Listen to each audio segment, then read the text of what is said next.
Bună ziua, sunt Cune Bogdan și tema proiectului meu este Club de fotbal pentru copii. Principalele motive care au determinat alegerea temei sunt calitatea scăzută a cluburilor de fotbal dedicate pentru copii în România și dezvoltarea fizică sănătoasă a acestora. Situl 1 se află pe strada Făgărașului, având ca vecini grădina zoologică, liceul sportiv Bihorul și campusul Universității din Oradea. Despre vecinătăți. După cum se vede în studiul de mai jos, zona trece prin două etape. Etapa 1, construire și restructurare a orașului în zona cartierelor Europa, Universității Salca și Calea Aradului. Iar etapa a doua, demolarea unor amplasamente și relocarea lor pentru a da caractere specifice zonelor. În cadrul sitului există mai multe proiecte de dezvoltare, printre care sala polivalentă pe fosta piață Obor, care să deservească orașul Oradea prin organizarea de competiții naționale, mondiale și locale. Centrul de conferințe, congrese și spectacole. În momentul de față se dorește realizarea unui centru care să deservească mai multe funcțiuni, de care orașul are nevoie și care să dea caracter cultural zonei. Renovarea campusului universitar. Masterplanurile sunt făcute de o firmă de specializare. Și un nou proiect de locuințe colective pe insula de vest vecină cu situl. În urma studiilor realizate, am ajuns la următoarele idei de concept care se transpun și în planul de situație. Comunicarea directă cu vecinătățile, după cum se vede prin realizarea unei zone minerale între clubul meu și centrul nou propus, continuarea axului campusului universității propus în proiectul acestuia, împădurirea zonelor cu vecinătate directă pentru a crea bariere fonice și vizuale și crearea unor zone de adunare a tinerilor, precum baza sportivă a tineretului și spațiul mineral dintre clubul meu și centrul de conferințe. La nivelul planurilor, am ajuns la mai multe idei de concept, dar cea mai importantă fiind vizibilitatea, astfel am următoarele puncte pe care le-am luat în considerare. Realizarea spațiilor de acces care să comunice ușor cu funcțiunile clădirii, accesul principal și accesul secundar având legătură între ele.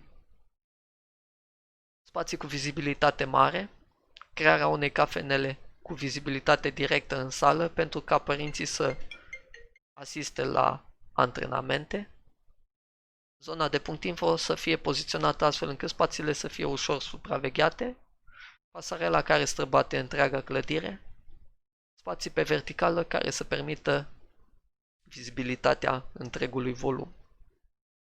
Aceste concepte sunt folosite în mare și pe restul planurilor clădirii, iar un alt concept este despărțirea volumetrică a zonei administrative și educaționale de cea a cazărilor, pentru a da caractere specifice spațiilor și a nu se intersecta neplăcut activitățile diferite ale clubului. Aceste concepte se observă și în secțiuni, dar și în fațade și în perspective. Situl al doilea se află pe strada Meiului și face parte din cartierul Nufărul. Este un cartier de locuințe, dar și cu caracter comercial, având în partea sudică centrul comercial Lotus Center. Este un areal în care se dorește dezvoltarea unor spații cu caracter public și sportiv, având deja în acest sens anumite organizări urbane, iar în vecinătatea amplasamentului se află și Parcul Salca,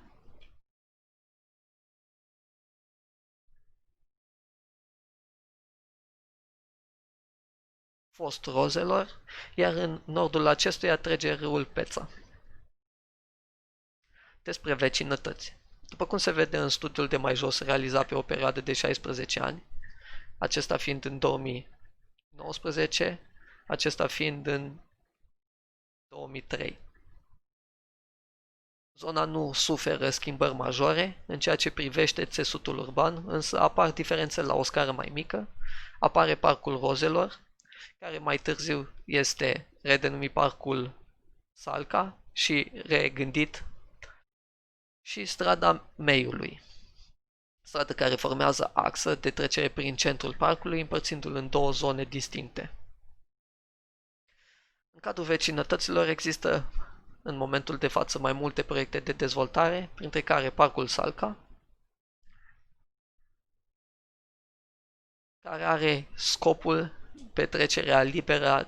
petrecerea timpului liber a localnicilor într-un mod recreativ și educațional, acesta fiind împădurit cu peste 130 de specii diferite de copaci. De asemenea, există în planurile de dezvoltare și un proiect de grădină botanică pe parcelele nefinalizate vecine cu parcul sportiv, pe laturile est și vest. Parcul sportiv Salca. Inițial proiectul a dorit ca accesul să fie liber, însă parcul sportiv a fost transformat într-o bază contra cost, pe motivul că nu există fonduri pentru întreținere. Astfel, parcul a fost concesionat de Clubul Sportiv Municipal Oradea. Și noi reglementări în plus, se dorește completarea spațiilor de activități administrative prin realizarea unor clădiri de birouri, dar, după cum se vede, zona administrativă și comercială nu este legată în mod direct de zona parcului, vecinătățile fiind tratate cu indiferență, iar clădirile fiind întoarse cu spatele către parc. În urma studiilor realizate, am ajuns la următoarele idei de concept, care se transpun și în planul de situație. Comunicarea directă cu vecinătățile, realizarea unor spații publice și de adunare a localnicilor, precum baza sportivă, căruia i-am redat caracterul cu acces liber, și parcul bisericii și cu zonă de cinema în aer liber. Pe lângă acestea am continuat axul deja existent, făcând o legătură între clădirea mea și zona de locuire.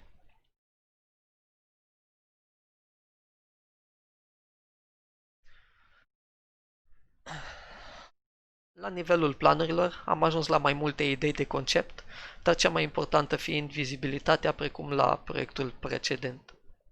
Astfel, am următoarele puncte pe care le-am luat în considerare.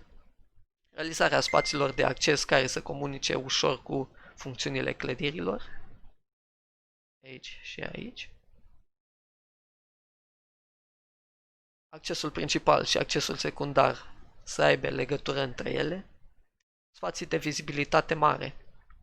Crearea unei cafenele cu vizibilitate directă în sală, ca părinții să asiste direct la antrenamente. Zona de punct info să fie poziționată astfel încât spațiile să fie ușor supravegheate, spații pe verticală care să permită vizibilitatea întregului volum.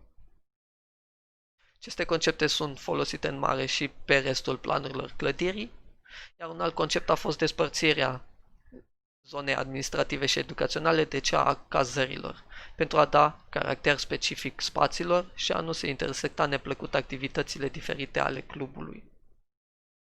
Aceste concepte se observă și în secțiuni. După cum vedeți, cafeneaua are acces direct către sală și aici, în volumul de cazări, există vizibilitate verticală pe întreg volumul. Lângă secțiuni se observă și în fațade și în perspective. Mulțumesc!